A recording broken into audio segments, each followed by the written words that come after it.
మన కుటుంబంలో ఉన్న ప్రతి ఒక్కరు ప్రార్థన పరులై ఉండాలి. నువ్వు మోకరిస్తే నీతో కూడా మోకరించి నీ పిల్లలు మోకరించేవారుగా ఉండాలి. నువ్వు మోకరిస్తే నీతో కూడా నీ భర్త మోకరించేవాడుగా ఉండాలి. నువ్వు మోకరిస్తే నీ తల్లిదండ్రులు మోకరించేవారుగా ఉండాలని ప్రభు పేత మనవి చేస్తూ ఉన్నాను. Praise the Lord. ప్రార్థన అంటే తెలియక, యేసుక్రీస్తు వారంటే తెలియక, అసలు వాక్యానికి ప్రార్థనకు సంబంధము తెలియకుండా ఆయన ఎవరు అన్నది కూడా కనీసం ఇన్ని సంవత్సరాలుగా నువ్వు భక్తి చేస్తున్నటువంటి నీవు ఒక హస్బెండ్ని చూసి చేసుకునే విషయంలో కూడా నువ్వు ఫెయిల్ అయిపోతే ఎలా? నీవు నీ కుటుంబము వర్ధిల్లాలనే ప్రభువు నిన్నేం చేశాడు?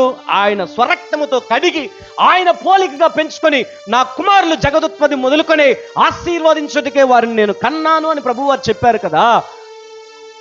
కనీసం ప్రార్థనా పరుని కూడా చూస్ చేసుకోలేకపోతే, ఆటకాయతనంగా ఉండేవారిని చూస్ చేసుకొని నీ కుటుంబం విచ్ఛిన్నమయ్యే కాడికంటే నేనంటాను, ఒక్కసారి పరీక్షించుకొని నిజముగా ఒక ప్రార్థనా పరుడా కాదా అన్నది మొదట మీరు తెలుసుకోవాలి. Praise the lord.